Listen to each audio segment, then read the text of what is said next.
Welcome, everyone. My name is Sarah Ray from the Bloomfield Public Library. Thank you for joining us today. It is Earth Day. It is April 22nd, and we have another opera talk with Jeffrey. So I'm going to have you unmute Jeffrey if you want to jump in and take over. Take us away. Okay, thank you, Sarah, and welcome to Les Nozze di Figaro, or Les Noces de Figaro, or Die Hochzeit von Figaro, or as we best know it in this country, The Marriage of Figaro. Choose your own language. And this is an opera that often is considered the most popular comic opera ever written. It's also, supposedly, the oldest opera in the repertory. It dates back to 1786. And when that is said, it means that an opera that is regularly played, maybe every 2, every 3 years, because there are other operas like Gluck's, Orfeo, and Eurydice, which comes over 20 years before, which is part of the repertory, but it's fringe. You get it maybe once every 20, 30 years. Now, there are 3 men that were involved in the creation of this opera, 2 directly, 1 indirectly. 2 writers, 1 composer. And the 2 writers were similar in one aspect in that they led very, very colorful lives. And doing all this research about them, I thought it'd be interesting to kind of bring them back to life, because the writer of the original play is not terribly well known on these shores. The writer of the libretto should be, because he wrote 3 of the greatest libretti for Mozart, who of course is the composer. But again, his name is not really a household name. So I want to go through each person's life, which is going to take a while, so be patient with me. And I'll start with the author of the play, and he's best known as just Beaumarchais. And this was really an extraordinary life, and a very gifted man in many different ways. He was a playwright. He wrote 5 plays. 2 very, very successful, and if not remembered in this country, certainly remembered in some European countries. He wrote an opera libretto, just 1. It was a collaboration with Antonio Salieri, the supposed foe of Mozart. And this was produced in Paris in 1787, called Tarare. Wasn't a huge success, more because of the libretto than the music. I think the music was well received. The libretto kind of confused the audience. But this would be his only attempt on a libretto. He was a spy. He was a foreign agent. He was an arms manufacturer and arms dealer. Was on these secret missions. There was one to Spain, which I didn't quite understand. Had some connection with the Louisiana Territory. This is well before the Louisiana Purchase of 1803. Something about either bringing in or taking out slaves. A bit confusing. But he would be on a number of missions of this sort. He was a musician. He played the harp, played the flute, would teach harp. Actually, it was a composer, though none of his music is extant. And was a financier, and suffered quite a bit during his life. He went into exile, forced exile. He was imprisoned. He was nearly guillotined. Suffered through play failures. But had it pretty well with the ladies, married several times, was extremely unfaithful. And I guess to top it off, he was originally a watchmaker and highly successful. So, start at the beginning. He's born in 1732 in Paris and was born with the name Pierre Augustin Caron. His father was André Caron, who was a watchmaker, had a shop on the Rue Saint-Denis, which would be in central Paris. And in his early years, he would self-educate. He would do a lot of reading, French and English literature. And at the age of 13, he would become an apprentice to his father. And at age 21, comes up with the invention of an escapement. And please don't ask me what that means. I have no idea, despite trying to find out. What it allowed was that you could tell a very precise time now with a watch. So going back to the reign of Louis XIV, to the last two-thirds of the 17th and early 18th century, watches were in fashion, were in vogue, sort of were the rage of the court. The problem was that watches didn't tell precise time. They might on the first day you got the watch, but then every day the watch would go faster and faster, so that after a while you were about a day or half a day in advance of actual time. And it was Pierre Augustin who invented this escapement that would pinpoint the time to the exact second. And he's only 21. Now he would do his first watch for Madame de Pompadour. Maybe you've heard of her. She was born in 1721, dies in 1764. She was abandoned by her father at the age of 4. Her father was involved in some financial scandal, fled the country. And one of his colleagues would look after her education. She became extremely well-read, well-educated, very intelligent woman, also a very beautiful woman. So that by the time she got to her late teens, she already had a circle of friends that included artists and intellectuals. Voltaire was part of the group. And she would be married to the nephew of that colleague of her husband's. This was Monsieur Pierre Franquet. And in 1744, what was called maîtresse en titre, the main mistress to the king, Louis XV, passes away.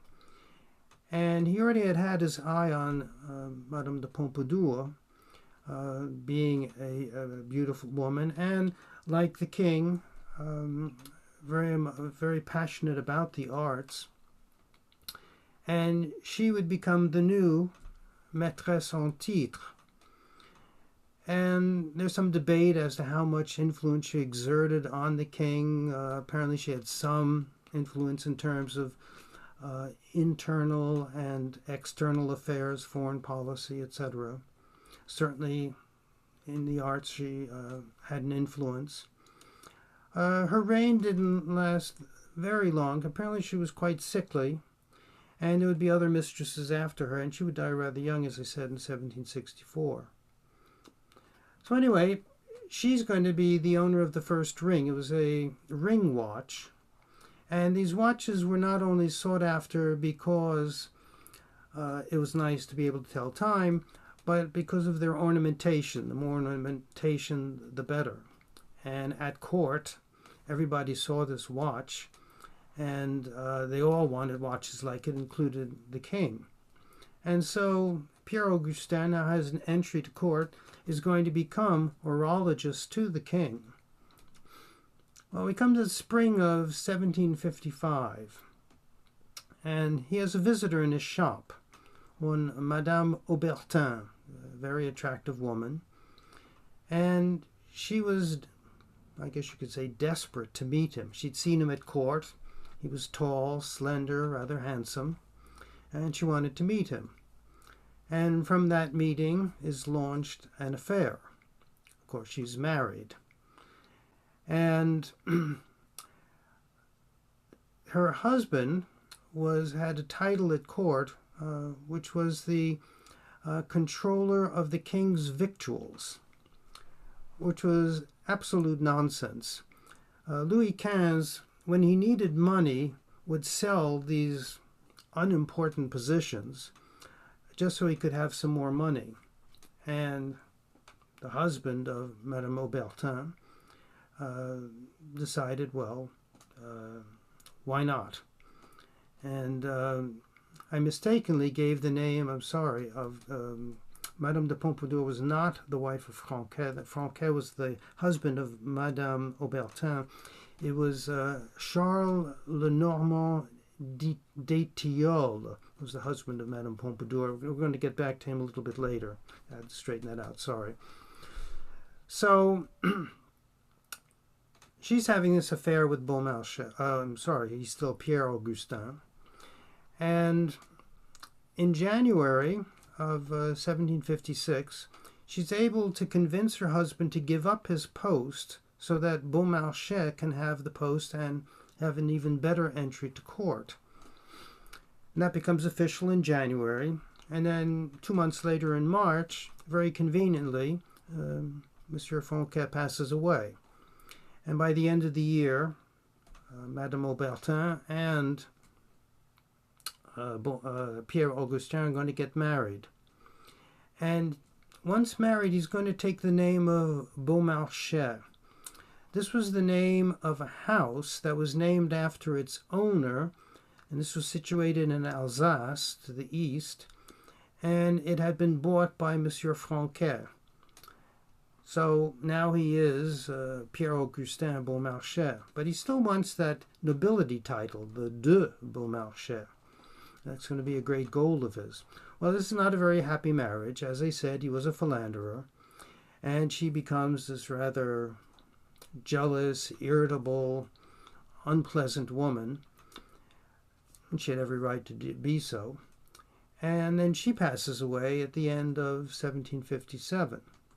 So you would think that Beaumarchais would come into a lot of money, but he doesn't, because in the marriage contract all the money was going elsewhere, other members of the family.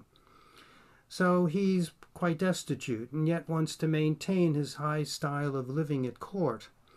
So it's at this point that he's going to become the harp teacher to the 4 daughters of Louis XV. And he will also organize concerts for the king. So he's doing a little bit better financially, but not enough so that he can buy a brevet of nobility. So we go back to Charles Lenormand d'Étiolles. And he apparently had this splendiferous chateau in the Essonne, which is a département just south of Paris. It's part of the surrounding départements that are referred to as Île-de-France. And he would put on little theatricals and had become friendly with Beaumarchais and asked him to write some one-actors, very bawdy in content that, would amuse his fellow aristocrats. And this is Beaumarchais' entry into writing kind of plays. Of great importance is that at the chateau he meets a very important financier. He was an actual controller of the king's finances during the 1720s by the name of Paris Duvernay. And he takes quite a shine to Beaumarchais and sets him up with a monthly salary, and they're going to be involved in financial deals together. And now he's on a very good, firm financial footing. And in 1761, he buys a brevet of nobility. So he is now de Beaumarchais, sort of a faux noblesse, a fausse noblesse. Oh, we can jump ahead a few years. And in 1867, he writes a first play, or let's say he'd written it several years before, but it'll get its premiere at the Comédie Française, or better known as, or also known as Le Théâtre Français. And this was called Eugénie. It was kind of a comic drama. And the first night was a fiasco. So what he does is he takes 48 hours, the 48 hours before the next performance, and revises it completely. And I'm not quite sure how the actors were able to learn new lines and situations so quickly, but apparently they did. And at the second performance, it was a great hit. Eventually, it will make the rounds in some provincial cities, also come back to Paris, but it's not one of the great plays. And a year later, he is going to get married for a second time. A lady with a ridiculous name, Vatbled, or Vatble, a very wealthy widow. Her husband had been the master of the king's wardrobe, and seems to have been a decent relationship, except he would have his affairs on the side. But he would redeem himself at the end. There would be 2 children. There'd be a son, and then comes a daughter, and this will be in 1770. But before we get to the daughter, the beginning of 1770, we have the premiere of a second play, which was called Les Deux Amis, the 2 friends. This was another fiasco, and never recovered. There was no point in, I guess, doing a revision of it.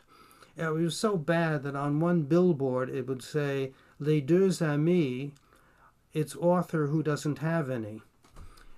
And it would just disappear. Get a couple of performances in the provinces, but then gone forever. And that year is going to be a disastrous year for him. So there's the failure of the play that opens the year. Then there's the birth of a daughter who dies very shortly after the birth. And then his second wife dies at the end of the year. She had consumption. And he redeems himself in that, well, you all know consumption, tuberculosis, is very contagious. And he went against the advice of doctors and friends and would stay in the same bed with her to comfort her. And was very loyal to her, at least for her remaining days or months. Never contracted the disease. It was just something that always has bothered me. I know nothing about medicine, but I think back to Chopin and Georges Sand, who were together for 9 years, and supposedly Chopin had tuberculosis, and yet she never contracted it. I was accosted once when I was giving a lecture in a retirement community. It was about Chopin, and this retired doctor said, when I had mentioned that Chopin had tuberculosis, said that in fact he didn't. And maybe he was right, because why wouldn't Georges Sand have contracted it? Every music historian says he had tuberculosis, but maybe it was some kind of pulmonary disease that he had already as a youngster and had throughout his life. But leave that up to the medical experts. So his wife passes away, and he's going to produce in 1775 a third play, and this will be The Barber of Seville. And once again, it's not a success. And he spends 48 hours revising it, and for the second performance, now it's a big hit. It gets something like 26 performances, which in those days at the Comédie Française was considered very successful. And it's very quickly going to be translated into various languages, English, German, and it's going to cause some problems in that, well, not as many problems as The Marriage of Figaro, but it was a social commentary. And what Beaumarchais had in mind was to write a trilogy with the same characters, but several years later to show how things had developed. So in The Barber of Seville, you have, of course, Figaro, who's this factotum and barber and helper of everybody. You have the young Count Almaviva, who disguises himself as a student and is pursuing the young Rosina, who's the ward of a Dr. Bartolo. Dr. Bartolo, who would like to marry Rosina. She is cute, but she also has a lot of money. And it's Figaro who's going to help the Count woo her, and in the end, he does marry her. When we get to The Marriage of Figaro, we have basically the same characters with a couple of new ones. We'll have Dr. Bartolo, and we'll have the Count Almaviva, who's now a mature adult. who has married Rosina, who is now the Countess Almaviva. And then we have, of course, Figaro, who's going to be the valet to the Count, and Susanna, a new character, who is maid to the Countess and the intended of Figaro. And that whole opera is devoted to a single day and all these complex situations to lead up to the marriage of Figaro and Susanna. Then there was a third play, La Mère Coupable, which was produced in 1792, which was again a failure, but was part 3 of this trilogy. Had it succeeded, Beaumarchais probably would have gone on to write a part 4, but he was already in bad health, was nearly deaf, and so that wouldn't happen. Oh, backtracking. Figaro is successful, and he is going to get married. Well, he starts off as having a very close relationship with another woman whose last name I can't even begin to remember. Apparently she was of Swiss origin, and she had a rather unique way of trying to meet him. Her first names were Maria Teresa Amalie so-and-so, and she writes to Beaumarchais and says, "I'd like to see your harp or borrow your harp." I mean, I've heard of, come to my apartment and see my paintings, but I've never heard of somebody wanting to meet someone to see their harp. And this leads to a relationship, and they will have a daughter, and they finally do get married in 1786. It gets rather complicated because during the French Revolution, there were these new revolutionary laws, and there was one pertaining to persons that were considered émigrés, those who left the country. And if you left the country and you were married and your wife stayed behind, you had to divorce her. And so he will have to divorce Maria Teresa once he leaves France, but when he returns, he does remarry her. And, they remain married till he passes in 1799. So otherwise, after that, for the rest of his life, as I said, he does get into trouble, and again, very complicated situation having to do with armaments, and he was maybe on the wrong side, and he gets listed as one to be tried and guillotined, and just barely escapes, and that's when he leaves and becomes an émigré. But after the Reign of Terror, he's able to return, and he dies in 1799. So as I said before, this is one heck of a colorful life. And he has that in common with the librettist for The Marriage of Figaro, for Mozart, who is Lorenzo da Ponte. Now, he's born in 1749, which is the same year as the great Goethe, but Goethe is born in Frankfurt, and da Ponte is born in the Venetian Republic. And he had 2 brothers, and he was born Jewish and was raised speaking Hebrew and Venetian dialect. He never learned pure Italian and would never really conquer Italian grammar, and this would be a problem throughout his life. Now, in 1763, his father's now a widow. He remarries, and he marries a Gentile, so he decides to convert everybody. And at the ceremony was a bishop whose name was Lorenzo da Ponte, because the original name of Lorenzo da Ponte was Emanuele Conigliano, not to be confused with Tony Conigliaro, who was an outfielder for the Boston Red Sox during the 60s. And da Ponte is going to take the name of the bishop for himself, so he's no longer Emanuele Conigliano. He's also going to enter the priesthood, and he's going to study.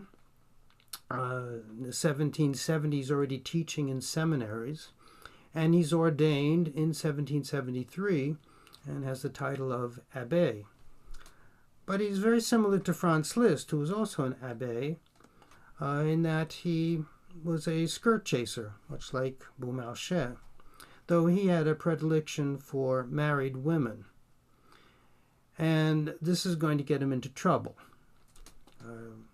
We're still in the Venetian Republic, and remember that the Venetian Republic exists until 1799, when it's conquered and ended by Napoleon, eventually taken over by the Austrians, and only in 1866 becomes united with the rest of Italy that had been united except for the Papal States 5 years before. So he's still in the Venetian Republic and becomes infatuated with one Anzalotta Balaudi, who was married to Carlo Balaudi. Carlo Balaudi, who was a philanderer himself. His wife, young, quite beautiful, had already had several children that were placed in orphanages by other men, and becomes involved with Da Ponte and has 2 children by him that wind up in orphanages. And I guess at some point, her husband has had enough, and he denounces Da Ponte. And this was done by slipping a note into a statue of a lion. And you actually have this in the opera La Gioconda by Ponchielli. In the first act, it's called The Lion's Head. And if you wanted to now denounce someone for anything, you placed a note, either anonymous or you signed it, into this statue. It was like a stone mailbox in the shape of a lion. And you place the note in, it would be reviewed, and then there would be a trial or there would not be a trial. Well, in this case, there will be a trial. Da Ponte flees, and he is tried while he's absent. Anzalotta flees also, but then she returns and then winds up with her husband again. And we have Da Ponte found guilty and sentenced to 15 years in prison. And this meant that if he was found in Venetian territory, even on a ship in Venetian waters, he would be immediately imprisoned in a lightless cell for 7 years. Otherwise, he was banished officially for 15 years. So he's in Padua, and then he goes to another town, Gorizia, which is the town the furthest most east of northern Italy. And while there, he receives a letter from somebody he'd met and known in Venice by name of Mazzola, who was a poet and librettist. They'd worked together. And he was in Dresden and writes a letter to him saying, hey, why don't you come up and join me in Dresden? So off he goes to Dresden, and when he arrives, discovers that in fact Mazzola never wrote the letter. It was forged, written by somebody else, but it didn't matter. Mazzola was happy to see him. And they will collaborate on some translations and libretti.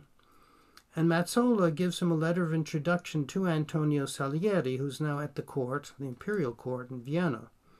And off goes Da Ponte in 1781.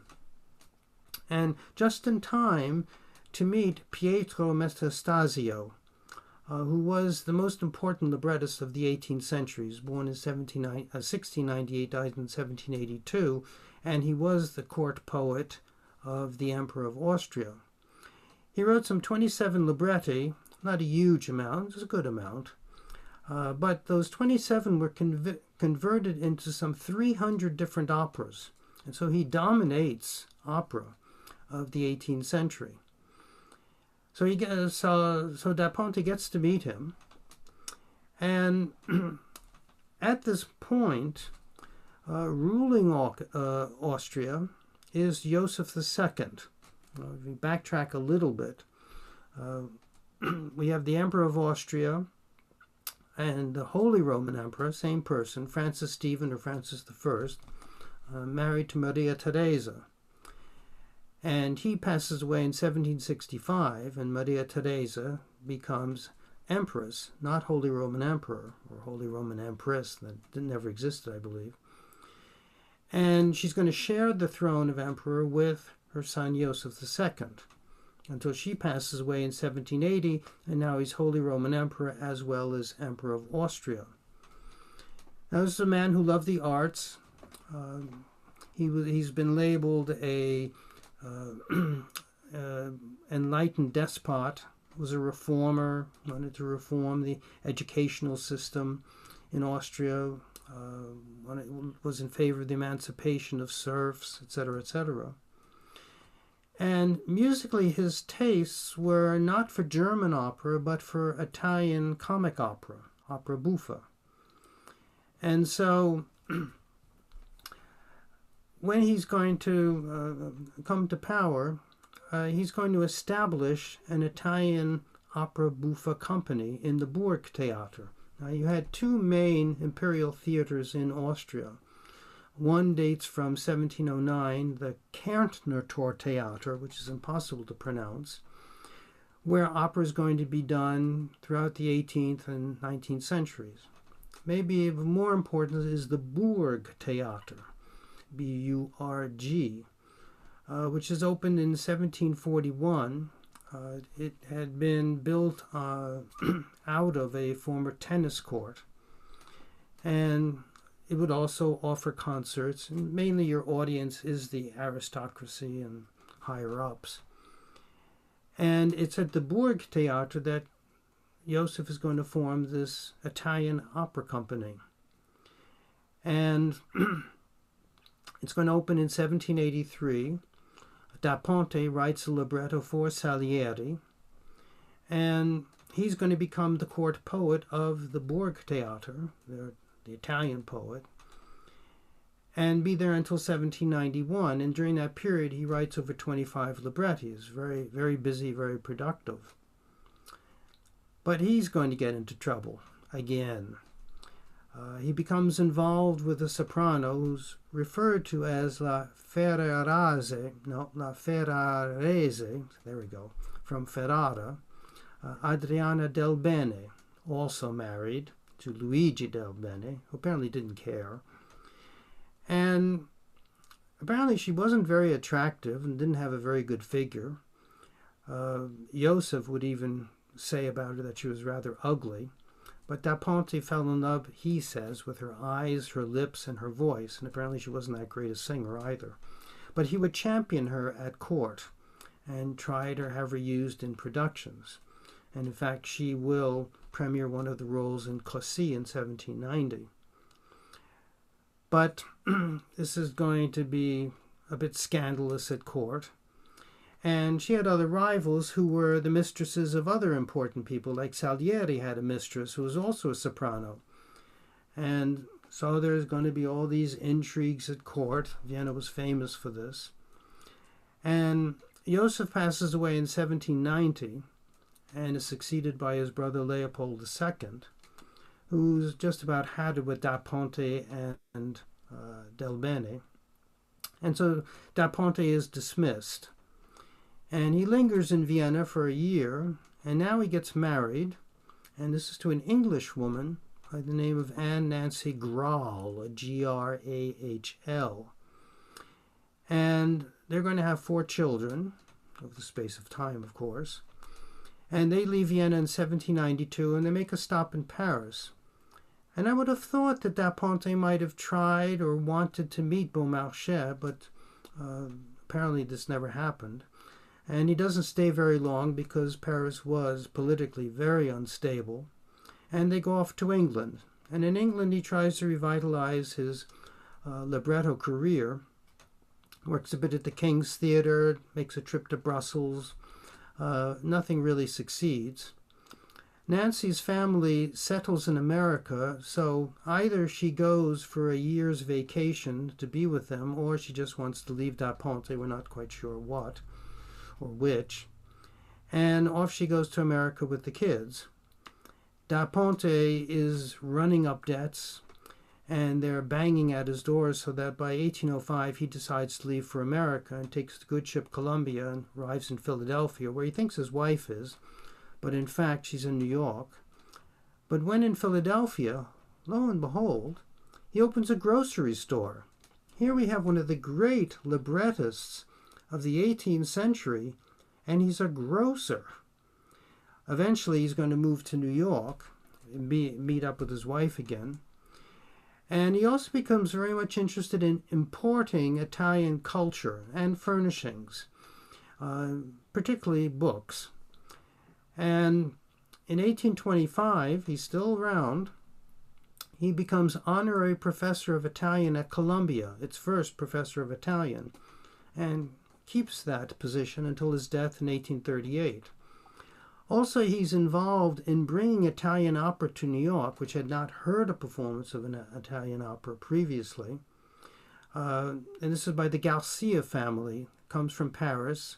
Malibran is the daughter of Manuel Garcia, father, who had been the first Count Almaviva in The Barber of Seville by Rossini, and he was a very fine tenor.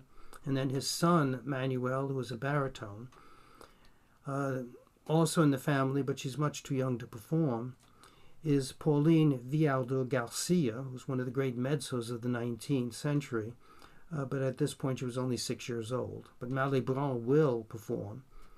And so Da Ponte is also involved in bringing Italian opera to New York. So once again, we have quite a colorful life here, which takes us to Mozart. Not that his life wasn't colorful. He was certainly on the ladies' side, married, 7 children, I think only 2 survive, very faithful, loyal to his wife. And it was a very eventful life, but not what I would call colorful like the other two. So we should catch up with Mozart.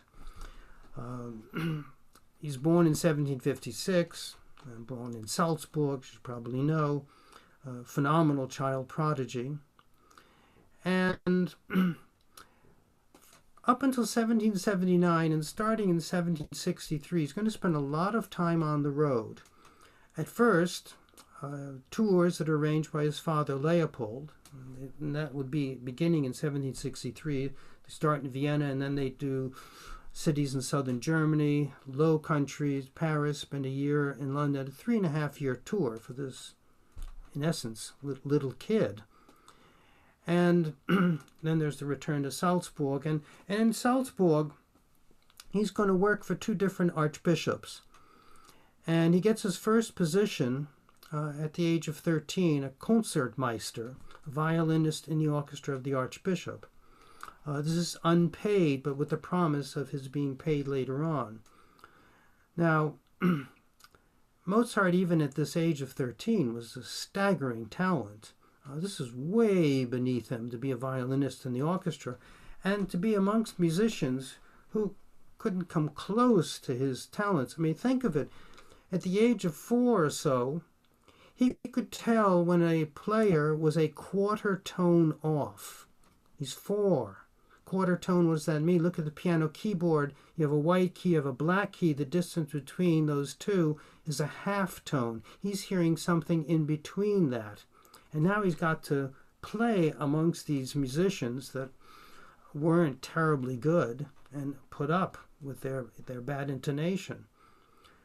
Well, he is going to get a paid position as Concertmeister, and that'll be in 1772.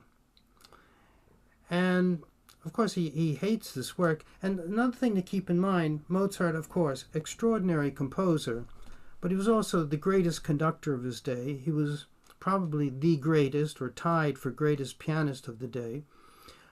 He was also a great violinist and played viola and violin excellently until he gets to Vienna, and then he sort of tails off and becomes a bit disinterested, despite his father saying, continue to maintain your technique and your playing ability. So he was an excellent violinist in this orchestra, even at that young age, and it's in Salzburg in 1 year that he writes his 5 violin concerti, mainly for himself. Now, he's going to get another position in 1779. We have a new archbishop named Colorado, and that's not like the state, it's spelled differently. And he and Mozart don't get on at all. First of all, the archbishop, the new one, wants Mozart to compose sacred music, and Mozart wants to write instrumental music. So he will write some sacred works, but he continues to write his instrumental music. And also the Archbishop is fed up with Mozart and his constant absences because he's constantly looking for a really good position, an important court, and well paid, something that'll be elusive throughout his life. But on the day of the enthronement of the new Archbishop, 1779, so he's 23, he's given the position of court organist. This is still way below him. And part of his duties, writing sacred music, is conducting the boys' choir. And he can't wait to get out of there. So you have all of these trips. There'll be 2 trips to Italy. He'll go back to Paris. He'll go back to southern German cities, always looking for this position and never finding one. And things are going to come to a head. I did the calculation of this. From 1763 to 1779, he's going to be, there. You have a total of 224 months. And of those 224 months, he is out of Salzburg for 87, and yet he's a paid employee of the Archbishop. So you can see how this would be irritating to the Archbishop, who apparently wasn't the nicest of people anyway. Well, things are going to come to a head. In 1782, we have the coronation of Joseph II, and the Archbishop of Salzburg is invited, and he brings Mozart along, and Mozart is desperate to play in front of the emperor to show off his talents, and the Archbishop doesn't allow it, and they get into this terrible argument. And in Mozart's letters, he writes that he was literally kicked in the arse and out the door, and so he's dismissed, much to the pleasure of Mozart, because now he's a freelancer. He can do what he wants. And he does have the reputation. Everybody knows he is the great Mozart, but that's also going to be a problem for him. So now he is settled in Vienna, and you have then in 1783 this opening of the Italian Buffa Company. And Mozart's extremely eager to show off what he can do with Italian opera. And he needs a librettist. And again, to show you how thorough Mozart was, he writes to his father that he went through over 100 opera libretti looking for one that he could set to music. He couldn't find a single one. So for him, the only way to put on an opera would be with an original libretto. And his first thought, of course, was Da Ponte. But Da Ponte was much too busy at court, and so he couldn't do it for that moment. So he gets in touch with a librettist he had worked with for his opera Idomeneo. And this had been commissioned by the court of Munich, and he writes it for them. It's premiered in 1780. It gets 3 or 4 performances, not a great success. And he'll approach that same librettist, whose name was Giovanni Battista Varesco, and asks him to provide him with a libretto for an Italian buffa opera. So Varesco comes up with this idiotic story called L'Oca di Cairo, which translated means the goose of Cairo. And the story is about a nobleman and his daughter. The nobleman wants to marry the daughter to someone she doesn't love. She refuses, so he locks her up in a tower. Well, she's saved by her lover, who comes, not disguised, but he's hidden in a mechanical goose. It's kind of another version of the Trojan horse, I guess. Gains entry into the tower and saves her. Well, for some reason, Mozart put up with this idiocy. And by the end of 1783, he's written most of the first act, but by 1784 realizes this is utter nonsense and he drops it. So there's a question of when does he meet Da Ponte? And as you probably know, Mozart wrote hundreds of letters, mainly to his father. We don't have a single letter between Mozart and Da Ponte, despite the fact that they collaborated on 3 operas. So the thought is that, well, they did live very near each other, maybe a block or so away. So if they needed to communicate, they just walked out the door and went to the house of the other. For their first meeting, we believe it took place in Mozart's home, which had been given to him or he was renting from one Baron Wetzler. And Mozart throws a party, invites the Baron, who brings over Da Ponte, and we believe this was their first meeting.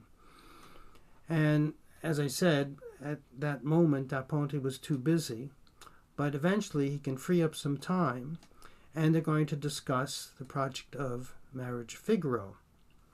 Now, this was an opera, or this was a play, that was considered quite scandalous. In Act 5, Figaro has a monologue, which had to be eliminated because your audiences were the aristocracy, and this was directed at the aristocracy. I'm just going to read you at least part of the monologue so you get an idea of why this was considered seditious. He's addressing, of course he's not present, but this is directed to the Count Almaviva, with whom he's having problems. Just because you're a great nobleman, you think you're a great genius. Being an aristocrat, having money, a position in society, holding public office, all that makes a man so arrogant. What have you ever done for all this wealth? You took the trouble to be born and nothing else. Apart from that, you're rather an ordinary man, and me, goddammit, a nobody, one of the crowd, and I've had to use more skill and ingenuity simply to stay alive than they've expended in 100 years in governing the whole of Spain, and you challenge me? Well, this isn't going to go well in Austria. Now, the play had been translated into German, but it was not allowed because of censorship to be performed. So Da Ponte is going to have to make huge changes in the play so that it is not offensive to its audience. Now, what I failed to mention before, when Figaro was first premiered in 1784, it wasn't premiered at the Théâtre Français because it was censored. It was first heard in two chateaux, or actually in three. One was outside of Warsaw, again, someone that Beaumarchais knew. The second one, was a chateau in Austria, again, another Beaumarchais connection. And then the third, which is the one that really helped the play be performed at the Théâtre, which was in Gennevilliers, which is in, again, Ile-de-France, which is north of France. This is just north of Paris. And here it was well received, and the audience was the aristocracy, and they laughed at it. They were in essence laughing at themselves, which made me think of a similar situation having to do with our times. I'm sure you all remember Peter Schaffer, the author of Amadeus and Equius, amongst other plays, two most celebrated ones. And I had the opportunity to meet him a couple times, have dinner with him, and a dinner with Schaff was Schaff talking about himself for 3 hours. And I remember him relating that his first play, The Five-Finger Exercise, was based on characters in his family. And the one who was portrayed the worst was his mother, and comes off terribly in the play. But he didn't worry that, well, she might attend the play. Didn't think she would. But this would be his first play, and she decides to attend. Apparently he was scared to death. Well, what's going to happen to me when she sees herself portrayed like this on stage? And after the performance, she came backstage and said, "Ah, what an extraordinary play. And you know who my favorite character was? It was the mother. Oh, she was terrific." So I guess she learned how to laugh at herself, or she didn't realize it was herself, as maybe the aristocracies that saw this play at Gennevilliers didn't realize this was a commentary on themselves. So then it will be produced, and with great success. And what I forgot to say, it got 66 performances as a play, which was a record for the Comédie Française. No play had ever come close to that in total performances. So you're going to have Da Ponte working much on watering down the text so that it will be approved by Joseph, as well as the censors, who were very, very strict. They didn't want any revolutionary ideas, particularly with all the unrest that was happening in France, that were still before the French Revolution.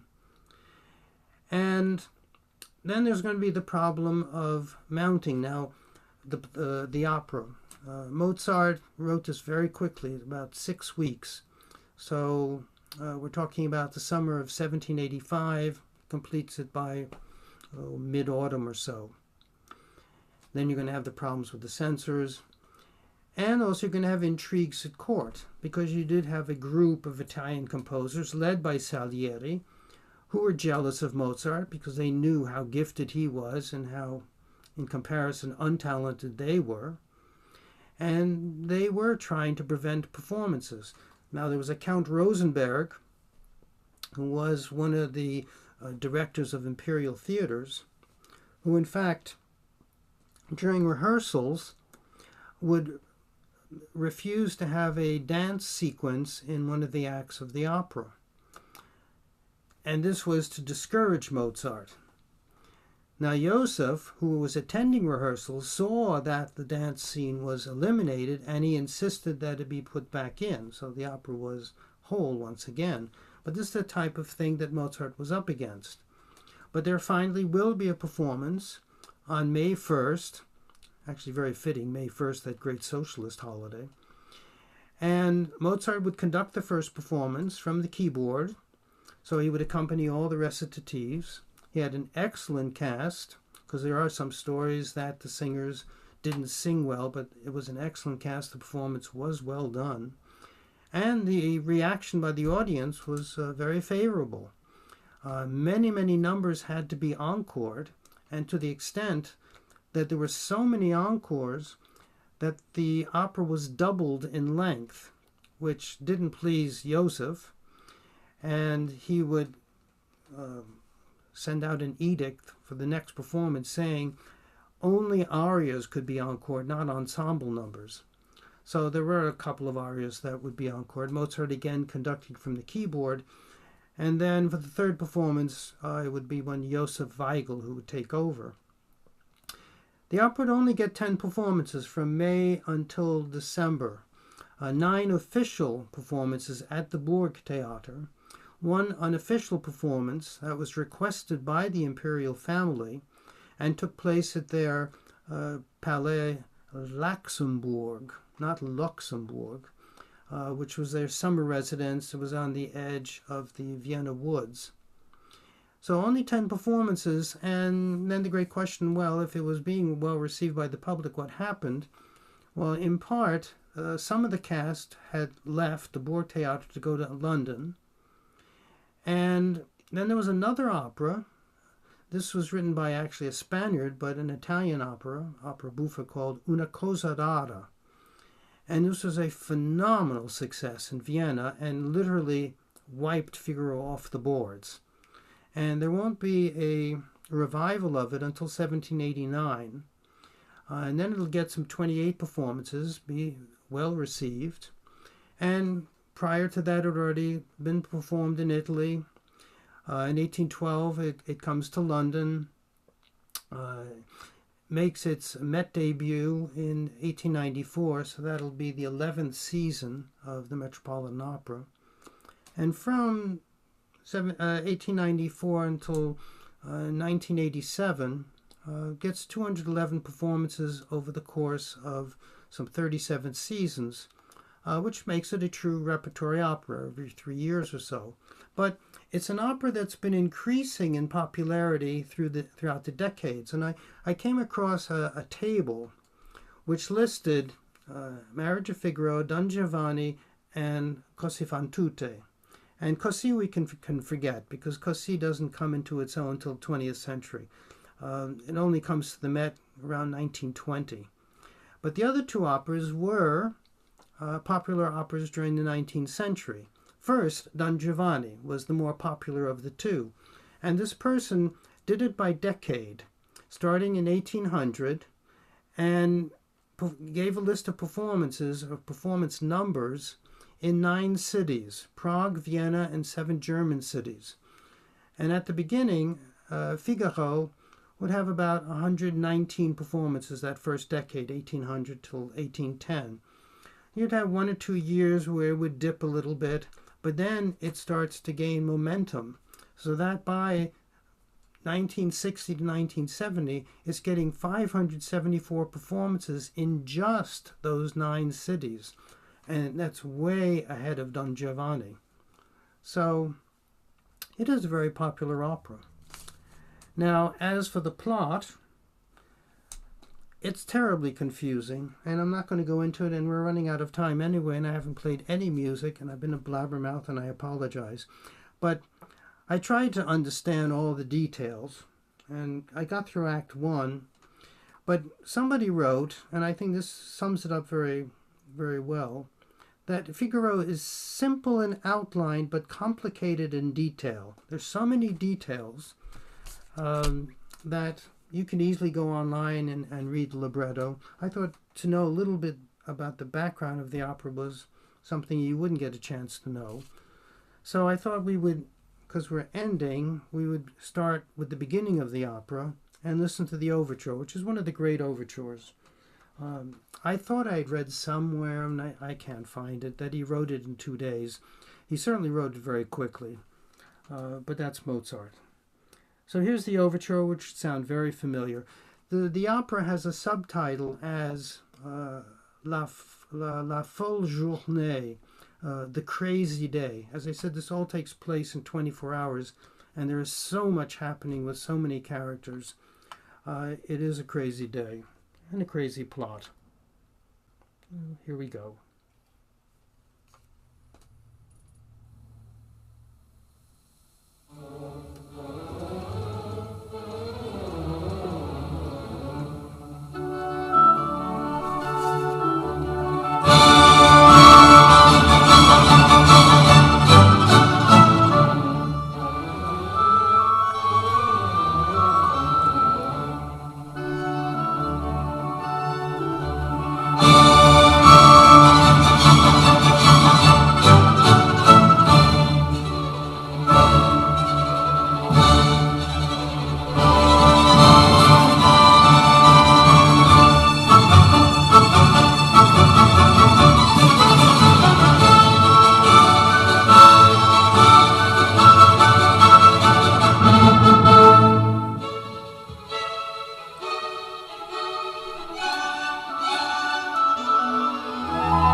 last thing, that it's because of the Marriage of Figaro and the city of Prague that we can say thank you for having Don Giovanni. Mozart didn't have success really with Figaro in Vienna, but in January of '87, he goes to Prague where it's being performed. It's a huge hit, and he's given a commission for an opera, which will turn out to be Don Giovanni, and Don Giovanni will be premiered in Prague and not in Vienna. So with that said, we're done. The next opera is Salome, which is a preferred work of mine. It's a nasty story and has one of the most, I think it's still very effective, shocking endings, brutal ending, and should be a lot of fun. I will not talk as much, I promise, because there are some things that Strauss does with the music which is really simply brilliant, where he changes the whole direction of the opera by way of making changes in the orchestra and changing a theme. The theme of Salome undergoes a change, and the whole opera goes in a different direction afterwards, and it's just done by way of the orchestra. It's simply brilliant. So anyway, that's it. Should I